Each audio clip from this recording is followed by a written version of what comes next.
Bien, bonjour. On va travailler sur l'éducation les raisons de l'austérité et ses impacts en Europe, en partant du cas global, mais aussi en détaillant le cas français, à partir d'une recherche que j'ai publiée dans deux articles qui se répondent dans deux numéros de la revue La Pensée, que vous trouverez là-haut, et que je vous montrerai plus en détail tout à l'heure. Alors, déjà, je parle à quelle heure je commence, ça va nous aider. Euh, il me semble important de repartir de quelques principes. Euh, Au tout début de la construction européenne, l'éducation ne faisait pas partie des missions centrales. Elle restait des missions propres à chaque pays. Mais très rapidement, la question de l'éducation, de la formation, sont venues dans le débat euh, de l'Europe, notamment de la Commission européenne, parce qu'il y a Jacques Delors, qui était l'un des premiers commissaires européens, qui a fait plusieurs livres blancs sur la question, et la Chambre des entrepreneurs européens a élaboré toute une stratégie. Sur ce point, il y a un collègue belge qui s'appelle Nico Hirt, qui a beaucoup produit. À l'occasion, je vous donnerai les références de son travail. Euh, et s'est mis en place une stratégie néolibérale de refonte des missions de l'éducation dans les différents pays d'Europe pour imposer un modèle dans tous les pays à partir de modèles qui n'existaient dans aucun pays. Et dans chaque pays, on a dit que pour ne pas se marginaliser par rapport aux autres pays, il fallait adopter ce modèle. Pour les universités, c'est le plan de Bologne. Pour l'éducation et la formation plus généralement, c'est la même stratégie, hein. C'est la stratégie de Lisbonne euh, sur l'industrie de la connaissance. C'est celle qu'on a le plus présentée, mais comme récemment, il y a eu, je parle un peu lentement hein, pour les personnes qui ne sont pas francophones, euh, mais comme, enfin qui sont moins francophones, euh, mais comme il y a eu des changements récents qui sont moins connus, je vais essayer de rappeler quelques éléments. La stratégie de Lisbonne, officiellement, voulait développer l'industrie de la connaissance. Euh, c'est une stratégie qui s'est construite dans les années 90 et qui, en France, elle a fait l'objet d'un traité signé en l'an 2000, mais en France, c'est vraiment au début des années 2000 qu'elle a commencé à être structurante des politiques. Il s'agissait de considérer, ce qui à mon avis était déjà une erreur, que l'Europe ne serait pas compétitive sur le plan industriel, de l'industrie classique, que tout devait être dé- euh, déporté à l'étranger, dans les pays du tiers-monde pour la construction, et que dans les pays occidentaux, il fallait se centrer sur la création, sur l'invention, sur les brevets, qui ensuite seraient fabriqués ailleurs dans le monde.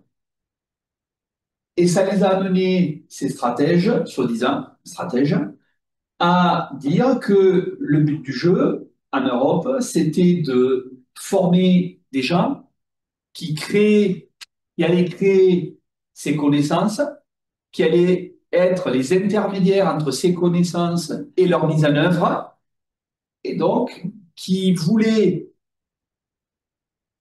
mobiliser des capitaux pour, d'une part, élever le niveau de formation, la qualification, le niveau de formation, et d'autre part, renoncer à former toute une génération sur les mêmes objectifs, mais pour l'autre partie de la population, assurer un minimum commun de formation. Mais donc, ce qui pour la France revenait à faire un pas en arrière en disant ben, l'objectif d'une culture commune pour tous, c'est fini. Il faut abaisser les objectifs pour les uns et les élever pour les autres. Mais ça, ils n'ont jamais pu le dire, sinon aucun gouvernement ne restait en place.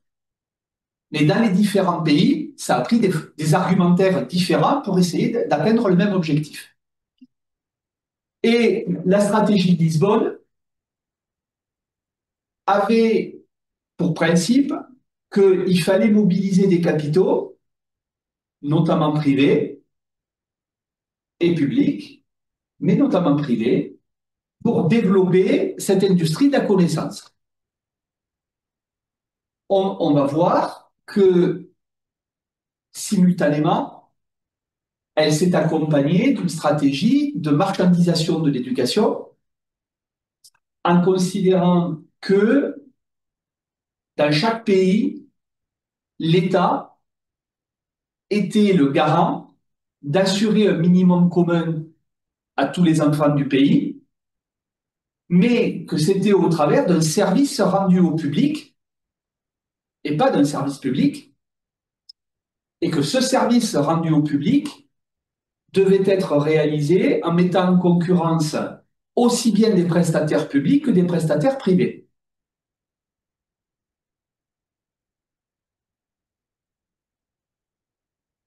Et ce service rendu au public, eh bien, s'il pouvait être marchandisable et développer une économie des savoirs et de la connaissance et de la formation, ben, c'était quand même mieux du point de vue des décideurs européens, ce qui, dans le cas français, revenait à créer une concurrence avec l'école publique qui était largement développée. Mais ce n'est pas le cas dans d'autres pays. C'est pour ça que, à partir euh, de ce moment-là, s'est développée toute une stratégie avec le fait que était prévu dans le traité de constitution européenne, alors on vient de fêter les 20 ans du rejet du non des Français au traité de constitution européenne. C'était il y a quelques semaines. Mais donc en 2008, les Français votaient pour savoir s'ils adoptaient ce traité. Et dans ce traité, il y avait beaucoup d'arguments sur l'éducation, notamment le fait que l'État devait garantir la libre concurrence entre les prestataires qui assuraient l'enseignement minimal à tous les enfants. Ce n'est pas la seule raison, mais c'est l'une des raisons qui ont fait que les Français ont voté contre. En tout cas, le non de gauche, parce qu'il y a le non de droite puissant, et il y a le non de gauche. Le non de droite nationaliste et le non de gauche davantage axé sur les services publics, sur l'égalité et la défense du service public qui existe en France. Euh, et du coup, l'année qui a suivi enfin, quand la droite est revenue au pouvoir avec Sarkozy, l'alliance entre la droite et le Parti socialiste, la social-démocratie, ont fait voter au Parlement une forme modifiée de traité qui, finalement, a fait adopter à la France l'essentiel des points qui avaient été refusés par le vote contre le traité. Et dans ces points, tout n'est pas passé, notamment sur l'éducation. Mais l'année suivante, la France a adopté ce qu'on a appelé la loi Carle, c'est-à-dire le nom du député français, qui a mis en place des directives qui étaient exactement l'alignement sur les directives européennes. Et la loi Carle, que dit-elle? En France, le, les écoles publiques sont financées par l'État pour le salaire des enseignants et par les, le local, les régions, les départements, les villes, pour payer les locaux. Et le fonctionnement, le chauffage, les sorties scolaires. etc. Et la loi Carle a obligé les villes, les départements et les régions à financer les écoles privées au même niveau que les écoles publiques. Alors que l'État français payait déjà les salaires des enseignants du privé. Donc, ce que les décideurs de la Commission européenne, pas le Parlement, mais ensuite le Parlement l'a adopté, mais ce que les décideurs de la Commission européenne avaient décidé de créer une concurrence du service public où l'argent public finance la concurrence privée, a commencé à se mettre en place et ça a été formalisé dans les textes, dans la stratégie de l'Union européenne, où les dirigeants européens ont renoncé à la stratégie de Lisbonne. La stratégie de Lisbonne, c'était mobiliser les capitaux privés et l'argent public pour développer l'éducation et la formation. Le plan Europe 2020, c'est plus du tout ça. C'est ne plus mobiliser l'argent privé, c'est prendre l'argent public pour développer le privé. Et essentiellement, exclusivement. Pour faire passer cela, en France, il y a une grande offensive idéologique contre le droit à l'éducation, contre l'école publique. Et donc, je me proposais de revenir sur ces éléments pour voir comment le cas français éclaire la question européenne, parce que chaque fois, les choses prennent une configuration spécifique dans chaque pays, mais les logiques sont transversales. Alors, je donne quelques éléments de rappel sur le cas français et plus largement européen. Du milieu du 19e siècle jusqu'à la Seconde Guerre mondiale, les dépenses en éducation en France, mais c'est pareil en Angleterre et c'est pareil en Allemagne, hein, puisque c'est les pays pour lesquels on a des chiffres. Bon, voilà. Les dépenses en éducation, pas que de l'État global, ont augmenté dans chaque phase de dépression du cycle de Kondratiev. Alors, ça n'est pas intuitif, parce qu'on pourrait se dire, c'est quand on crée plus de richesses qu'on investit dans l'éducation. En fait, c'est l'inverse. Euh, c'est parce que il y a moins d'emplois qu'on arrive à faire des alliances entre la classe travailleuse et une partie de la bourgeoisie qui dit, oh non, on ne va pas faire travailler les enfants. De toute façon, il n'y a pas assez d'emplois. Et donc, c'est à ces moments-là qu'on arrive à faire passer des choses. Et il y a une partie du patronat qui, dans ces moments de crise économique, dit, bah, de toute façon, si je veux avoir une entreprise où il y a des profits, il faut que je fasse évoluer la technologie. Et donc, il faut bien que pour faire évoluer la technologie, il y ait des ingénieurs, etc. Et donc, c'est à ce moment-là qu'ils sont plus enclins à mettre de l'argent pour développer de la formation.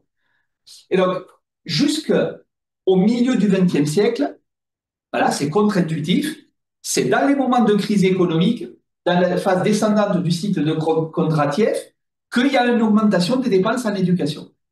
Et après la Seconde Guerre mondiale, la courbe des dépenses en éducation s'autonomise des cycles économiques jusqu'en 2000. Jusqu'en 2000, dans tous les pays européens, quasiment, sauf cas exceptionnel, les dépenses en éducation, un peu plus vite, un peu moins vite, mais vont croissant de 1950 jusqu'en 2000. Parce que les pays sont moins agraires, s'industrialisent, le tertiaire se développe et il y a besoin d'emplois qualifiés. Donc ça, c'est des travaux qui ont été établis il y a maintenant plus de 20 ans par Sandrine Michel. Ceux que ça intéresse, je donnerai la référence. Voilà. Mais au tournant des années 2000, avec la stratégie de Lisbonne, et encore plus avec le plan Europe 2020, moi je m'interroge, est-ce qu'il n'y a pas un retour en arrière? Est-ce que cette phase de croissance continue de l'éducation n'atteint pas un seuil à partir du... Parce que en France et dans tous les pays d'Europe, ce qui s'est passé, c'est que les enfants de la classe ouvrière ont gagné des droits à l'éducation. D'abord, l'éducation de base, puis un accès plus long aux études. Sauf que pendant ce temps, les enfants de la bourgeoisie, eux aussi, ont étudié plus longtemps. Et donc, pendant 50 ans, il y a une sorte de compromis politique qui consistait à dire tout le monde étudie plus longtemps, mais les écarts se déplacent. Tout le monde y gagnait, ça a fonctionné. Mais au tournant de l'an 2000, au tournant des siècles,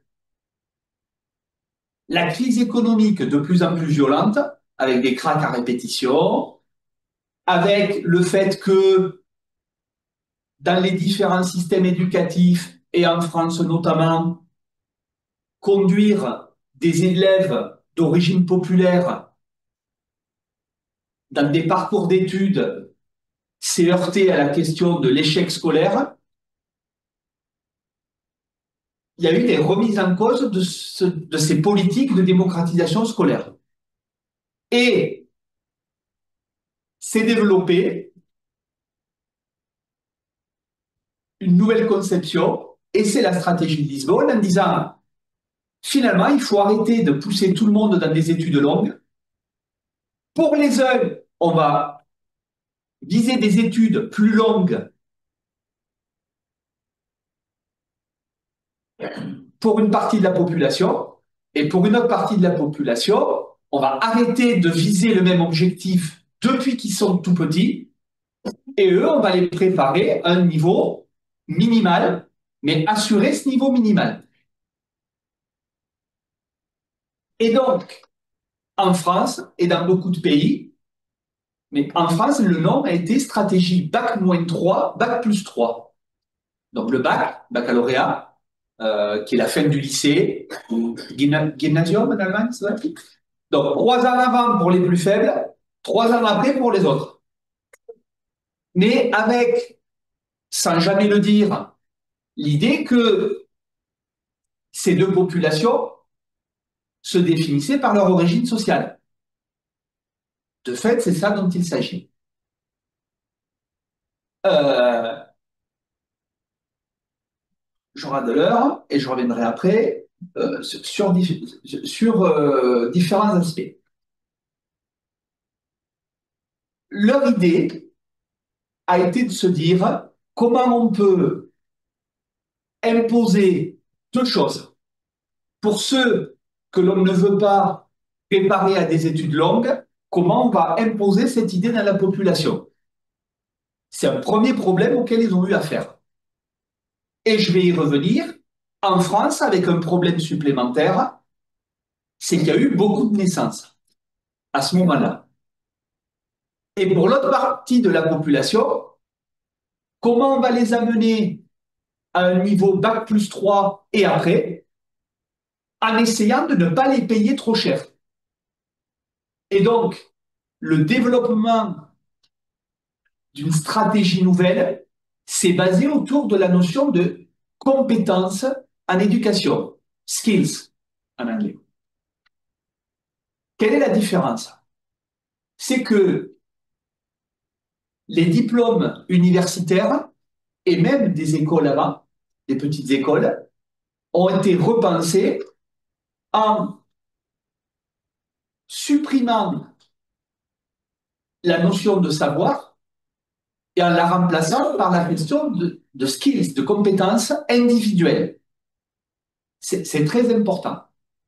Parce que les savoirs, plusieurs personnes peuvent les partager. La compétence, elle est en soi. Elle nous est propre. Or, le but du jeu, il est d'individualiser les parcours pour que la formation ne fasse pas revendication commune. Si je suis employeur et que j'ai face à moi des gens qui ont le même, le même diplôme, le même nom sur le diplôme, licence d'anglais, et les mêmes savoirs qui ont été enseignés à tous, ben, en France, mais c'est dans beaucoup de pays, il y a des accords entre le patronat et les syndicats qui disent tel diplôme vaut telle qualification et vaut telle rémunération. C'est commun. Le papier commun fait revendication commune. La stratégie qu'ils ont adoptée, c'est de supprimer le commun et de dire, dans chaque parcours, vous allez choisir des options. Vous allez construire votre propre parcours. Soyez auto-entrepreneur de vos apprentissages. Et si je suis entrepreneur et que j'ai face à moi madame qui a telle et telle compétence parce qu'elle a suivi des options, et monsieur qui a telle autre compétence qui a suivi des options, ah là, il y a des choses qui m'intéressent là aussi. Quelles sont vos prétentions salariales à tous les deux? Donc, l'idée de transformer les formations des savoirs communs vers les compétences individuelles est un outil pour qu'il n'y ait plus de revendications communes et pour individualiser la relation à l'employeur et tirer les salaires vers le bas, évidemment. Ça, c'est fondamental parce que avec les ECTS, ECTS en anglais, European Credit Transfer System, le patron, lui, a la garantie du niveau de formation. Mais le salarié, lui, il n'a aucune garantie. Puisque la garantie, elle est individuelle, elle est plus commune.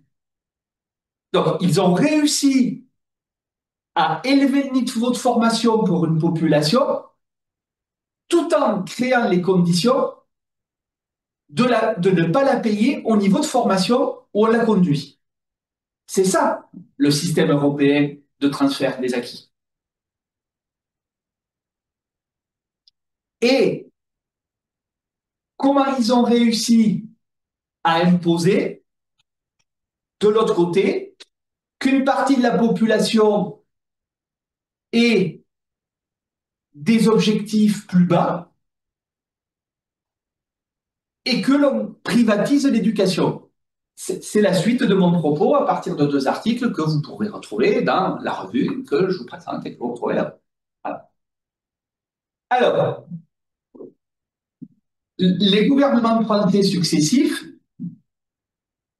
ont eu à résoudre des questions difficiles. C'est que comment ils assurent à toute une population un minimum commun, comment ils préparent une partie de la population à aller plus loin avec, je vais y revenir, un nombre de naissances par an qui a beaucoup grandi en France. Alors, pour nos amis des pays voisins, je vais vous rappeler ce qui s'est passé en France à ce moment-là. Jusque du début du XXe siècle jusqu'en 1994, le nombre de naissances avait diminué. Parce que changement de mentalité, parce que arrivée de la pilule et des modes de contraception, parce que plein de raisons. Mais à partir de 1998-99, le nombre de naissances monte en France. C'est une particularité européenne. Et donc en 2000, 2001, et 2000 surtout, beaucoup de ministres dans les médias sont fiers de ce que la naissance est à la hausse en France, à la différence de l'Allemagne, à la différence de l'Espagne, à la différence de l'Angleterre, etc. Ils sont très contents. Et puis d'un coup, en 2001, silence radio, le sujet n'est plus abordé dans les médias dominants. Ben, évidemment, puisque un an plus tard, les enfants rentrent à l'école, il faut payer. Donc, on n'en parle plus. Comment on accueille toute cette génération. Et donc, ce que je vais vous expliquer, c'est comment ils ont réussi à ce que les contraintes qui pesaient sur eux, scolariser plus d'élèves, avec une crise économique et avec des instructions venant de l'Europe disant stop aux dépenses publiques. Et bien ça, ils ont fait du judo. Ils ont retourné ces contraintes pour imposer leur projet idéologique. Alors je reviens en arrière.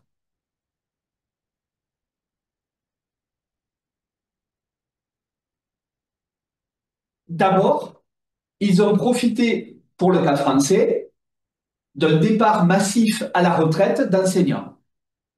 Tous les enseignants qui étaient nés au premier baby-boom de 1945 à 1950 partaient à la retraite à ce moment-là.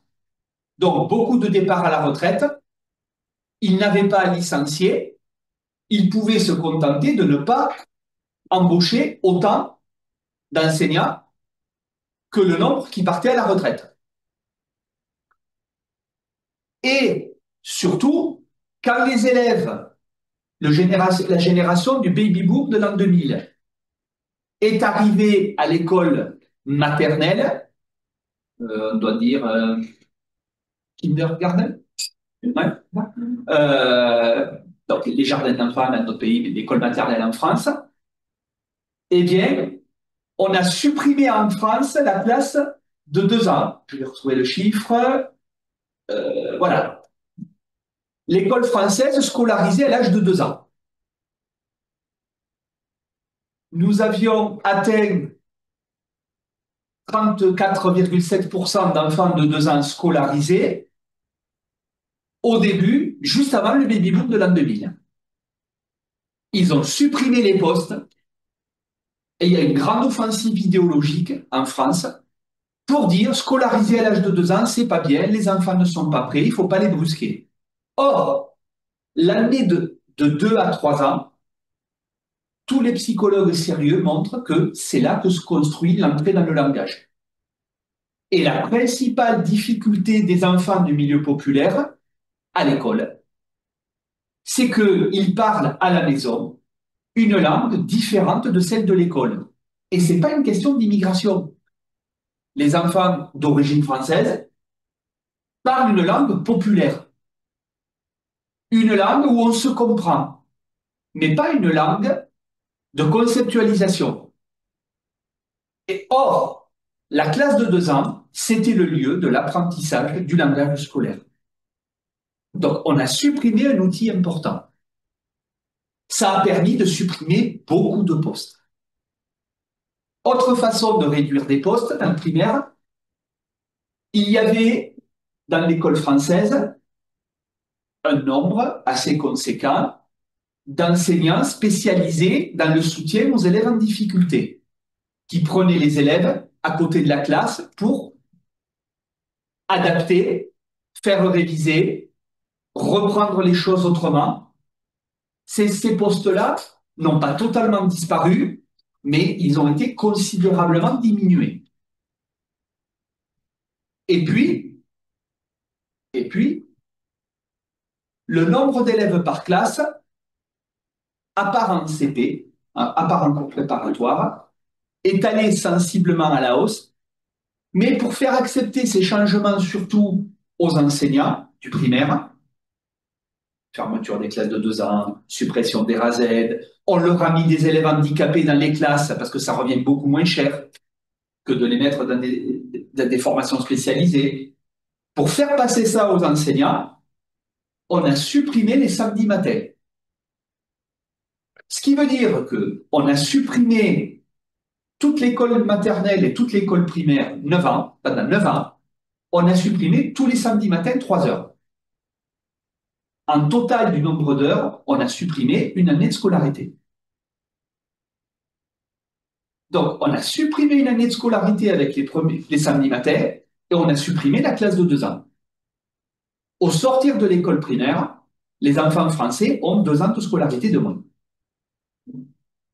Et Lorsque la génération du baby-boom est entrée au collège, réforme conduite par la ministre Vallaud-Belkacem, socialiste, qui a supprimé des enseignements et sur les 4 ans de collège, en heure de cours disciplinaires, les élèves français ont encore perdu la moitié d'une année scolaire.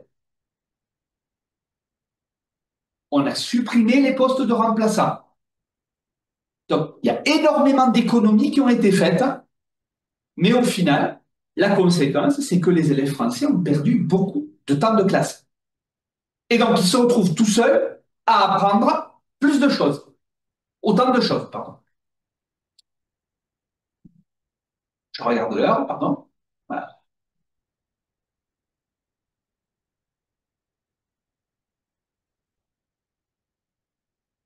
En même temps, ça, ces postes ont été massivement supprimés dans l'école publique. Mais pendant ce temps-là, c'est ce que montre ce tableau, si je le retrouve, le voilà, ouais, c'est ça. Si je montre ce tableau, dans le privé, le nombre d'élèves est allé à la hausse. Plus on a dégradé les conditions pédagogiques dans le public, plus on a encouragé les familles à scolariser dans le privé. Et l'organisation du temps scolaire a aussi été un argument pour attirer les familles dans le privé. Pourquoi? Parce que quand l'école s'arrêtait tôt dans l'après-midi, parce qu'il y a une réforme des rythmes scolaires où l'école s'arrêtait plus tôt l'après-midi, le privé lui disait, mais nous, on vous les garde jusqu'à 18 heures. Il n'y a pas à chercher des modes de garde, c'est simple. Pourquoi le privé pouvait le faire? Ben parce que l'État paie les profs. Les villes paient le reste du fonctionnement. Donc, ce que paient les familles, c'est le bonus. Et donc, plus on diminue le temps scolaire, plus on favorise l'offre concurrentielle du privé. Dans le privé, le taux d'encadrement n'est parfois pas meilleur en primaire, mais les familles veulent surtout scolariser leurs enfants au collège.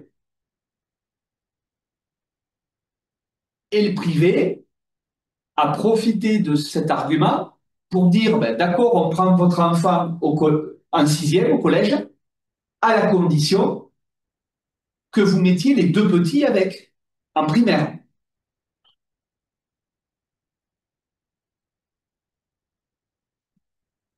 Autrement dit, pendant 25 ans, le privé a eu davantage, en proportion, hein, davantage d'aide publique que le public pour avoir de meilleures conditions. Ça a conduit le privé à avoir plus de demandes que de places. Ils ont augmenté le nombre de places, mais ils avaient plus de demandes que de places. Et avec le baby boom de l'an 2000, même les familles qui avaient de l'argent ont fait plus d'enfants. Parce que sociologiquement, on sait que plus les familles sont populaires, plus elles font de bébés. Mais là, pendant une vingtaine d'années, les familles favorisées ont aussi fait plus de bébés qu'avant.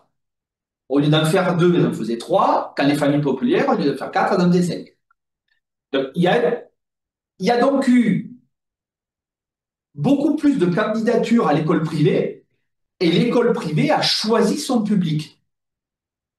Ce qui explique que dans le privé, la population très favorisée, entre 2021 et 2022, soit passée de presque 36% à 42%. C'est les lignes bleues.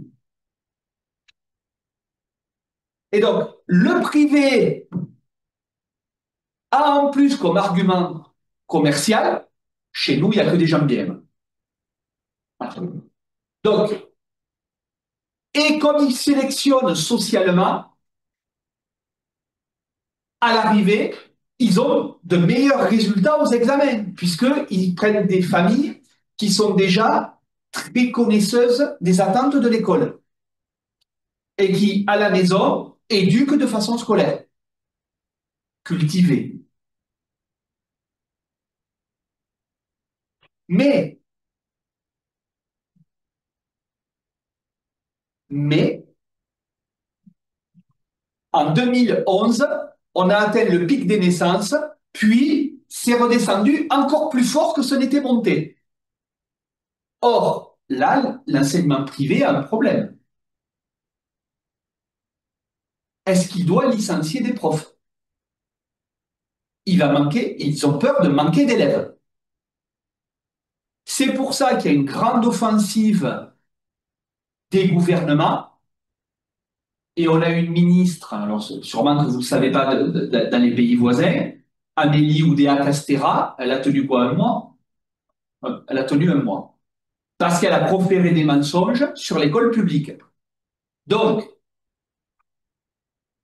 en fait, elle révèle le problème que rencontrent les partisans du privé, c'est comment discréditer encore plus le public pour attirer vers le privé. Parce qu'aujourd'hui, le privé va être obligé d'accueillir des enfants qui ne sont pas tous très favorisés puisqu'il manque de clients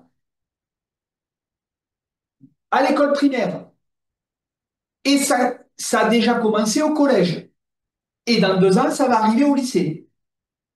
Donc, ils ont un problème d'effectifs, ce qui marque la grande offensive. Et le président Emmanuel Macron a annoncé une nouvelle réforme des rythmes scolaires pour réduire encore l'école primaire, pour avantager le privé qui, lui, fera payer le complément.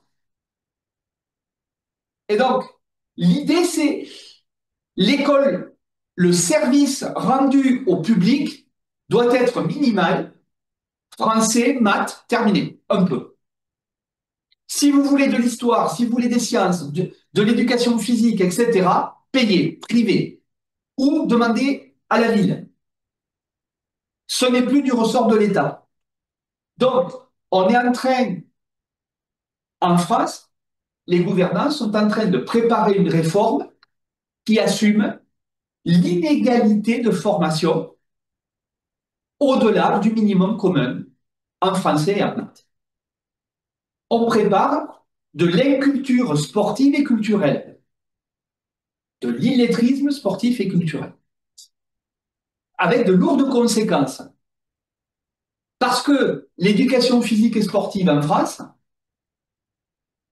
est quelque chose d'emblématique dans l'égalité entre garçons et filles. Si on laisse faire les familles, aucune fille de milieux populaires issus récemment de l'immigration et de normes religieuses très strictes n'ira à la piscine. Aucune. Aucun garçon de ces milieux populaires ne pratiquera des activités esthétiques trop sentimentales. Et donc, les enjeux de classe, mais aussi d'égalité entre garçons et filles, l'État s'en débarrasse sur l'initiative privée et les familles. Et donc là, c'est vraiment un modèle qui, se, qui est à l'œuvre en Europe. Est-ce que le rôle de l'éducation, c'est d'assurer le minimum d'instruction ou c'est de créer du commun et d'offrir aux enfants des perspectives d'instruction qui n'existent pas dans leur famille pour les déplacer? Là, il y a vraiment 2 projets qui s'affrontent.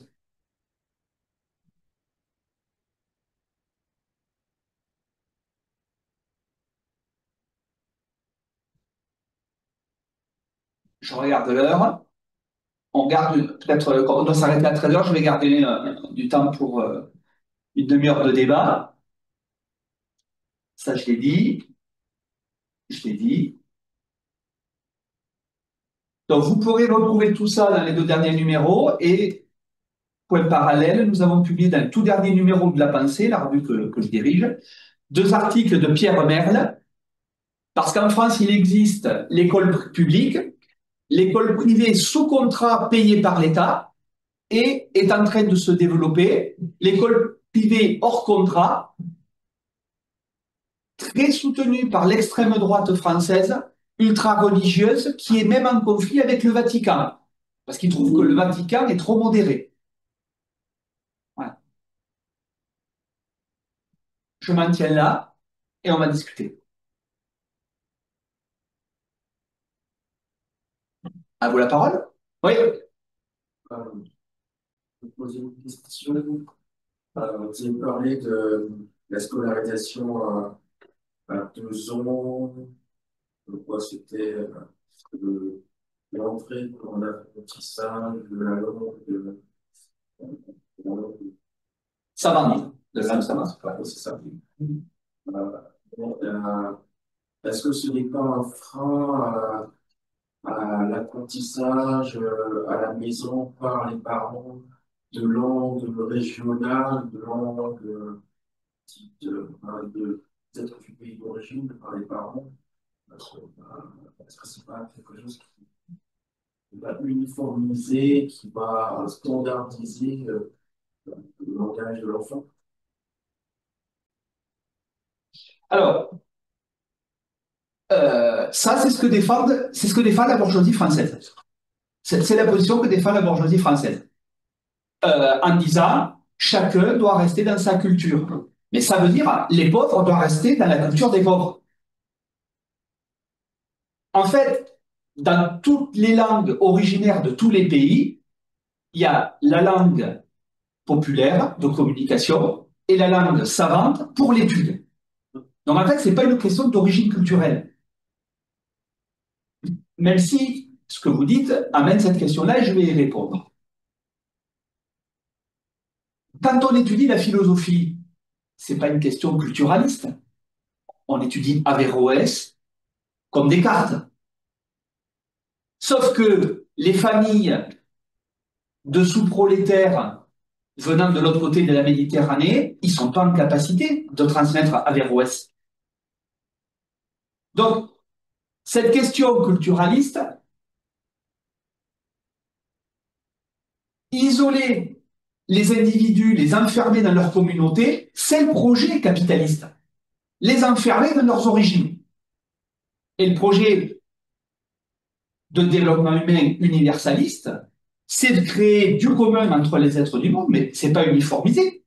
C'est en plus de ce qu'on apprend dans la famille, avoir l'occasion d'apprendre autre chose. Sinon, on ne sort jamais de son milieu.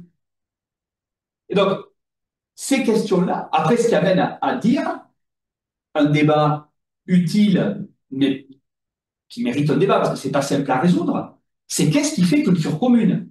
Qu'est-ce qu'on prend dans ce qui existe dans le monde pour créer ce qu'on va transmettre à toute une future génération? Mais on est dans un monde de plus en plus morcelé, atomisé, avec des divisions identitaires qui ont pour fonction objective de diviser les travailleurs pour mieux les isoler face au patronat. C'est à ça que servent les religions, c'est à ça que servent les questions identitaires ethniques. C'est diviser les travailleurs de la planète. Mais du coup, reste à construire ce qui fait culture commune. Et je crois qu'il faut avoir conscience des travaux de la recherche qui montrent la différence entre les éléments de culture traditionnels de tous les pays et les éléments de la culture savante qui passent par l'étude. Parce qu'il y a des savoirs, on ne peut les acquérir que par l'étude. Et c'est ça la différence. L'école, si on enferme les enfants 6 heures par jour, je dis exprès de façon crue, si on les enferme 6 heures par jour, c'est pour y faire ce qu'on ne peut pas faire ailleurs. Parce que justement, la langue régionale, la langue du pays d'origine, etc., il n'y a pas besoin d'école pour ça. Sauf que, comment on fait commun, comment on construit une société ensemble si on n'a pas les éléments du commun? Vous voyez? C'est vrai que quelque chose de programme, mais dans la société actuelle, d'un point de vue communiste internationaliste, on remarque bien qu'on classe les cultures d'autres pays, de certains pays, de certaines régions, comme quoi parce qu'ils sont pauvres, parce que leur situation économique est un peu catastrophique, parce qu'ils comme une sous-culture, comme quelque chose qu'on ne devrait pas, qu'on devrait effacer pour donner raison à une culture dominante. Alors, en fait, il y a trois positions qui s'affrontent. Vous avez raison de le rappeler. Il y a la position culturaliste relativiste, chacun dans son coin et chacun reste dans sa culture.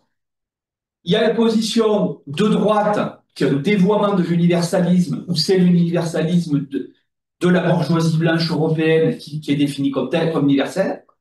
Et il y a la position communiste, qui est celle de construire du commun, mais universel. Mais avec quelque chose d'important, c'est que les enfants n'ont pas besoin de l'école pour apprendre la culture populaire. Elle est à la maison, elle est dans la rue. Donc l'école, il ne faut pas qu'elle serve à ça, sinon elle ne sert à rien. Oui, mais c'est dans l'esprit, parce que même dans les pays même, ou par exemple en Afrique, je ne sais pas, on force les enfants à ne pas parler la langue de leurs parents et à plutôt parler une langue européenne. Donc, ce qui fait que certaines langues disparaissent dans le je sais pas, au Congo, il y a des langues qui disparaissent et tout. Oui, mais après, il y a des arbitrages qui se font dans les pays, mais euh, les raisons pour lesquelles les gouvernements des pays concernés, les gouvernements des pays concernés décident que c'est l'ancienne langue coloniale, souvent, qui sert de commun, c'est parce que la colonisation a avivé des tensions qui pouvaient préexister entre ethnies, etc., et qu'ils n'arrivent pas à se mettre d'accord sur un autre commun. Mais ce qui est utile à penser, c'est qu'est-ce qui peut faire commun, qu'est-ce qui peut faire culture commune, sans oublier que si c'est l'école, c'est l'accès à la culture savante. La culture savante, elle peut passer par différents langages de communication. Mais l'école, c'est pas le lieu où on vient parler du chat qui fait ronron et miaou et qui boit du lait. C'est le lieu où on va transformer le chat en vertébré, en mammifère, c'est-à-dire d'étudier à partir des savoirs ce qui amène à changer de regard sur le monde. Et donc, à prendre du pouvoir cognitif sur la façon dont le monde fonctionne. La bourgeoisie voudrait faire de l'école, dans les pays européens et ailleurs, un endroit où on a des compétences pour résoudre des situations pratiques sans se poser de questions.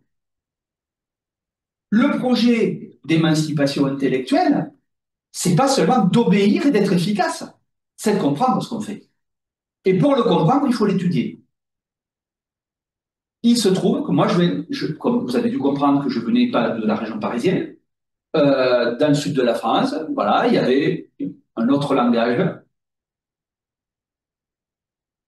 Est-ce que on défend ces langues régionales? Est-ce que c'est ça le plus important?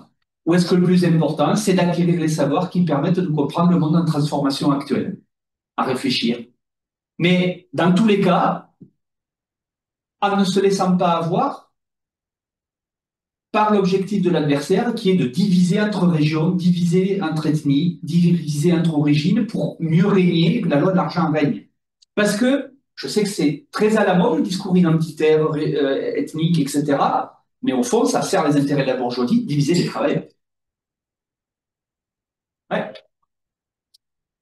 Moi, je voulais revenir un instant sur on va dire, la question démographique, comme vous l'avez décrit par rapport à l'éducation primaire, mais aussi parce que, en fait, il n'y a pas trop longtemps, je parlais avec des amis de l'explosion démographique aussi dans certains facultés de l'université.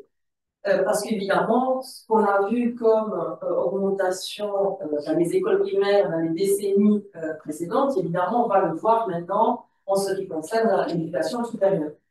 Et donc, la question qu'on se posait, et voilà, on a vraiment argumenté sur cela, c'était est-ce qu'il y aurait du sens de remettre ou d'introduire des sélections à l'entrée pour les universités, parce que notamment une amie prof à l'université me disait je me retrouve avec des classes de 1 200 personnes et aussi changer notre façon d'éduquer, de faire un apprentissage, etc. Évidemment, moi, je suis complètement contre cette solution. C'est évident, c'est une question, je pense, de moyens qu'on va effectivement donner à l'université, aux instituts de recherche, etc. Mais donc, comment on peut, d'une façon effectivement critique, aborder aussi cette question et quelles seront les mesures à prendre en ayant cette problématique devant nous, j'imagine. Alors, elle n'est plus devant nous, on y est.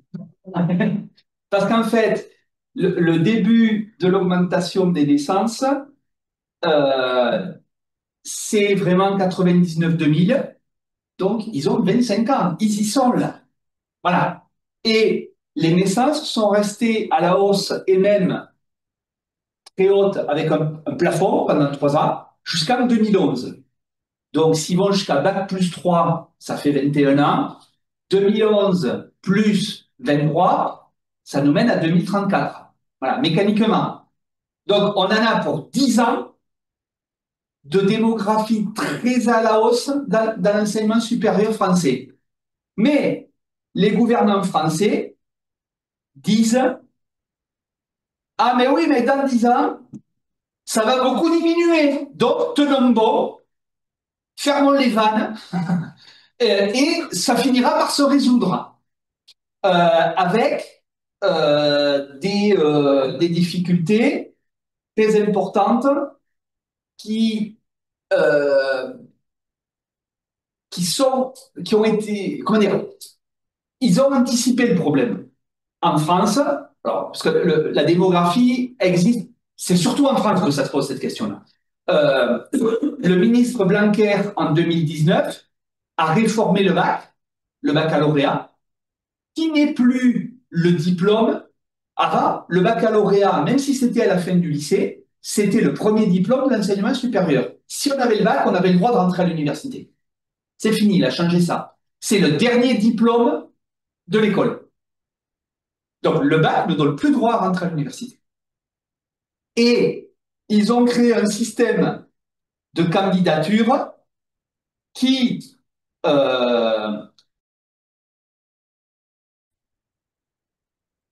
masque le problème numéro un. Le problème numéro un, c'est qu'il n'y a pas assez de place dans l'enseignement supérieur. C'est ça le problème. Parce qu'il faudrait des moyens.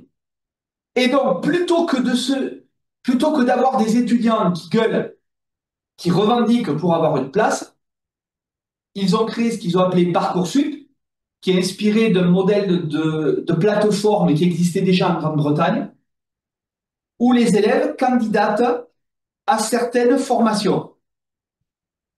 Et de fait, s'ils n'ont pas de formation, ce que le système leur envoie, c'est que vous n'avez pas été assez stratège, vous n'aviez qu'à demander un truc moins prestigieux. Et donc, ils laissent de côté plein d'élèves en leur envoyant à eux et à leurs familles l'explication de pourquoi ils n'ont pas trouvé de place. En fait, c'est leur faute. Ils n'avaient pas choisi les bonnes options, ils n'avaient pas été assez stratèges, ils n'ont pas été assez des petits capitalistes dans leur tête pour penser à la stratégie. Ce qui renvoie, mais ce qui ne résout rien au problème du manque de place.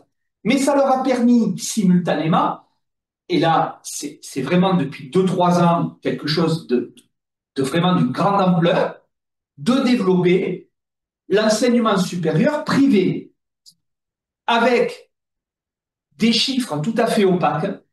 Nos parlementaires du Parti communiste français essaient d'avoir les chiffres, mais c'est très difficile de savoir combien une région donne à tel et tel établissement supérieur privé.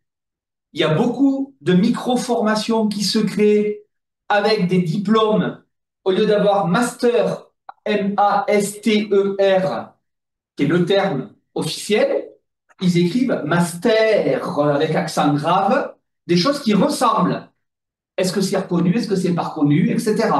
Il y a un marché qui se développe avec des fonds de pension internationaux qui investissent dans certaines formations parce qu'ils savent que la région va donner de l'argent et l'État va donner de l'argent, donc eux vont pouvoir récupérer derrière avec des frais d'inscription hyper élevés. Ce qui n'existait pas en France, ça existait dans d'autres pays, ces frais d'inscription, voilà. Et à l'université, des filières où les gens s'entassent et certains enseignants, des collègues, qui peuvent céder à ce genre de discours, j'y arrive plus, il faut, voilà, il y en a marre, ils n'ont pas le niveau. Et ils n'ont pas le niveau est à la fois vrai et faux. C'est quand même un peu vrai.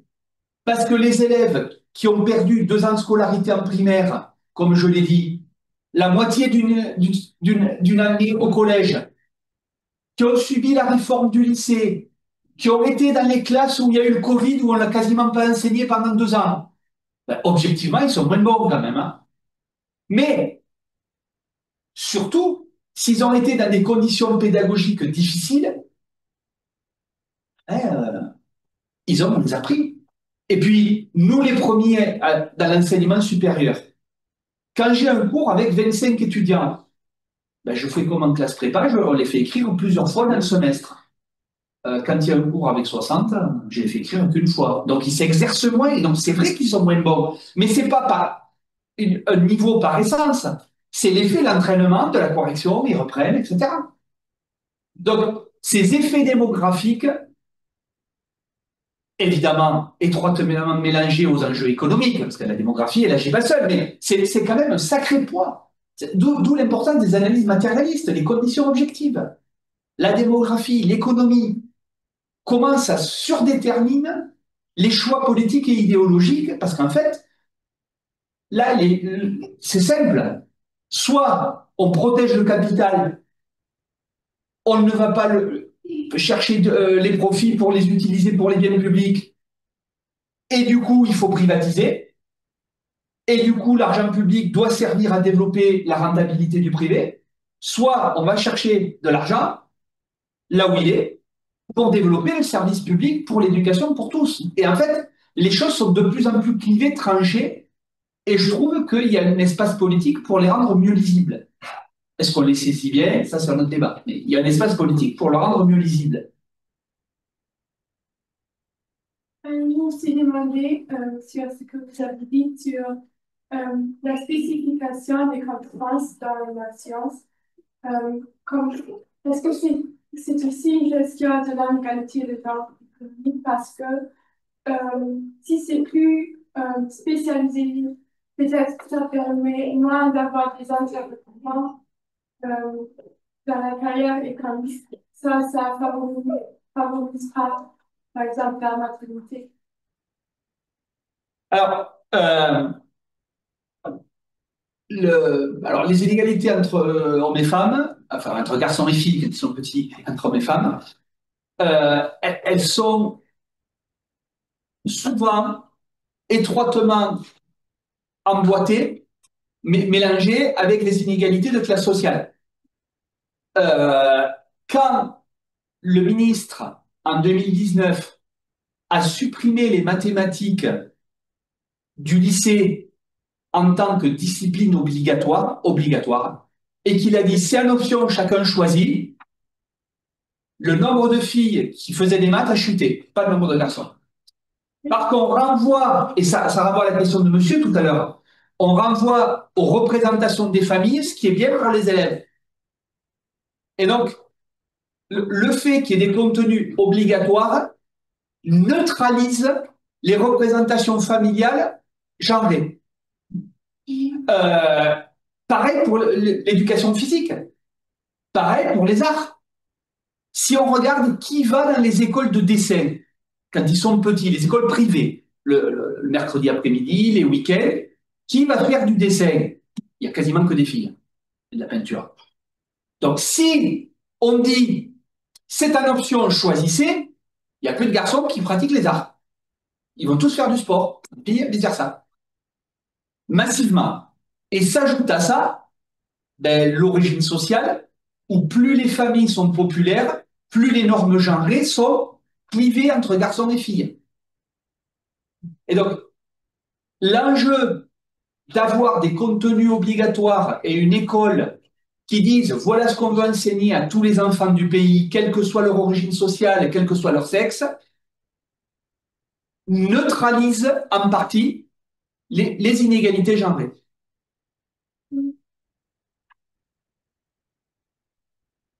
Sorry, is it okay to ask a question in English? I cannot translate. Yes. Okay, perfect. I wanted to ask, especially like role of caregivers in early education is like really tied to it, right? And in Germany, like in the eastern parts, it was normal to send the kids to nursery when they were 1 year old. And now we have the situation also in all over Germany that we can send them with 1 year with a decrease in quality of education. We have a lot of, like, before it was 3 year training to do the nursery teacher. Now we have a lot of people who come as assistants and the quality really decreases and also the personnel to take care of the children. And in a way, it's also like forcing, especially well-educated mothers out because there is also like from the right, this pressure of like, yeah, you stay at home, you can educate your children better. Is it a similar tendency in France? Là, ça allait un peu trop vite pour moi. Oui,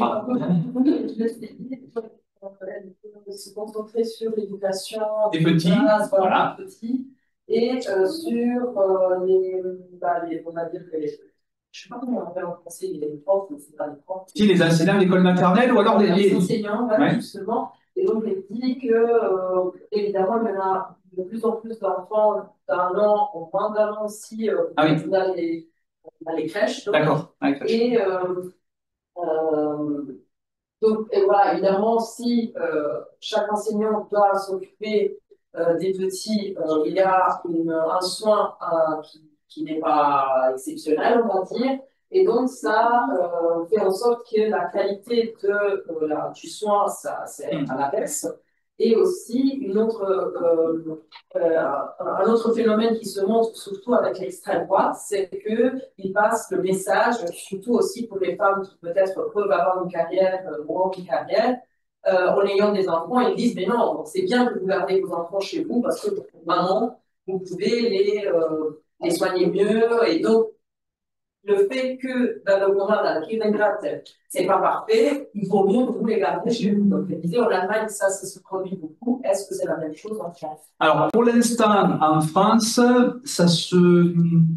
les arguments politiques sont plus discrets. Mais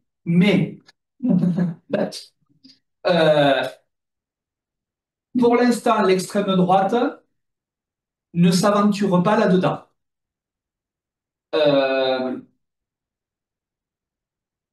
Néanmoins, elle est très favorable à l'école privée. Elle est très favorable à faire respecter les choix des familles, avec les arguments ethniques, religieux, ce qui est une première façon d'amener le sujet. Et là, pour l'instant, ce n'est pas l'extrême droite, mais c'est les gouvernants capitalistes, parce que l'extrême droite, c'est le plan B du capitalisme. Les gouvernants capitalistes ne disent pas on veut que les femmes restent au foyer, mais ils disent c'est à chaque famille à faire ses choix. Mais si la famille elle a les moyens financiers d'avoir une jeune fille au pair, des cours privés ou des modes d'éducation, par exemple, moi je connais des familles où les parents paient pendant les moments de loisirs des étudiants qui vont amener à l'école de danse, à l'école de judo, à l'école de ceci, à l'école de cela. Et donc, là, les femmes peuvent travailler. Mais dans les familles qui n'ont pas les moyens, débrouillez-vous, c'est à l'initiative privée. Et donc, le président Macron n'assumera jamais un discours « il faut que les femmes soient à la maison ». Jamais. Il dira même le contraire. Mais ce qui pilote ces choix, c'est le capital. c'est la rentabilité, c'est la privatisation. Et donc, ceux qui n'ont pas l'argent, qui se débrouillent. Ce qui revient à pénaliser les femmes à l'arrivée. Et je pense que l'extrême droite se met dans le sillage parce que, du coup, elle va défendre une vision des rapports dans le couple qu'elle va pouvoir ne pas expliciter, mais faire passer de fait. Pour l'instant, dans le rapport de force idéologique, ça, ils ne l'ont pas fait passer. Mais l'enseignement privé hors contrat, notamment les instituts Saint-Pie X, hein, c'est la fraction de l'Église catholique française qui a rompu avec le Vatican et où ont été scolarisés toute la famille Le Pen. C'est là que Marion Maréchal Le Pen a trouvé la foi. Et donc, je crois que c'est pas filmé ça. Et dans ces écoles, ils présentent des rôles de l'homme et de la femme dans la société qui sont ceux des années 30. Voilà. Je regarde l'heure, il est quelle heure? On a encore 10 minutes, ça va. C'est comme vous voulez. Donc, les deux études qui sont publiées comportent beaucoup d'arguments démographiques, statistiques sur les choses et comment la vague arrive dans l'enseignement supérieur privé. Voilà. Oui. Sur cela, moi, je vois qu'en France ou en Allemagne aussi, existe des France et des politiques qui créent des signaux contraires en même temps, mais ils ont implémenté en même temps possible sur cette question. Oui, tout à fait. Par exemple, le gouvernement actuel a une ministre chargée de l'égalité homme-femme. Mais c'est en termes moral. En fait, la droite pose toujours la question en termes moral. Elle ne la pose jamais en termes de conditions objectives pour que cela soit effectif. Donc, c'est en termes moral. Il faut que les garçons et les filles, ça se passe bien, l'égalité, tout ça. Mais la politique, c'est qu'on renvoie aux familles. Et donc, les familles qui ont des normes traditionnelles, très genrées, etc., ben, elles éduquent à leur façon. Et donc, je pense que le rôle des pouvoirs publics, c'est pas de s'en remettre aux particularismes locaux, sinon, ben, jamais on sortira les enfants des vieilles idées éducatives qui assignent chacun à une place telle qu'elle est définie précédemment. Merci, Nico. Merci Stéphane.